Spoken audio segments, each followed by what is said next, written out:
let me explain to you all the power of equity. Right now, you might all be living in an owner-occupied property, maybe an investment property. But let's just say right now, one property that you have right now is the key to your answers. And let me explain. We all have some kind of equity in our property if you bought it more than 2 years ago. The market has increased so rapidly. And if you have made equity in the last 2 years in the property that you bought, you might need to rethink your options. And I can also help with that. But for this example, let's just go through these options. Right now, equity, your loan size. Let's just say right now the property that you have or you live in is worth $1 million. Your loan size is around $500,000. Equity, around the same, 500K. Now, what I want you all to do, I want you to take 150K out of your equity here. So your loan will increase, yes, to say $650,000. But also your equity will be less. It will grow back over time. But for this example, we're taking out 150K and we're putting it into a property. Remember that number. I want you to buy an investment property. Number one will cost you 750K. You will need roughly around 84K total bank deposit, around 26K stamp duty, and 10K of miscellaneous fees. You won't need this much fees. It's just there as a safety net and as a budget. So in total, you need around $120,000. It still gives us a 30K leeway to play with. Leave an offset account, redraw, however you structure your loans, whatever the right way is, you have 30K in a surplus. But now, congratulations, you bought an investment property. It doesn't stop here. In 2 years' time, this property will be worth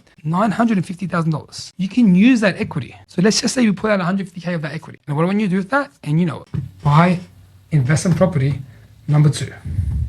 Let's just go through what's going to cost you. In 2 years' time, you might have to buy a property, 850K. Prices increase, you still want to buy in the right areas. You need 102K deposit, 30K stamps, and around 10K again, miscellaneous fees. You might not use all of it, leave the rest in an offset account. It will cost you 142K. We only put out 150, so we still have 8K of surplus. Perfect. But what it's done for you is that you have bought another property. And you're right, equity will also grow again on this property. Equity never stops.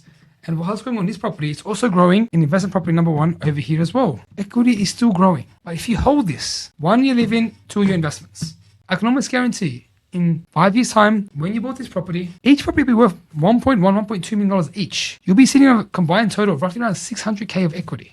You can use that money for whatever you like. But what I would suggest, pay down your loan. You've done all the hard work. You've listened. You stuck to the strategy. And now you have enough equity to pay down this loan. That's the power of equity. Imagine in 5 to 10 years' time, you'll be having an occupied property that you had 5 or 6 years ago completely paid off. That's the dream. It is possible. Follow the structure, do the right thing. If you want to know more, click the link below and I'll explain to you how you can achieve this in an even quicker time frame.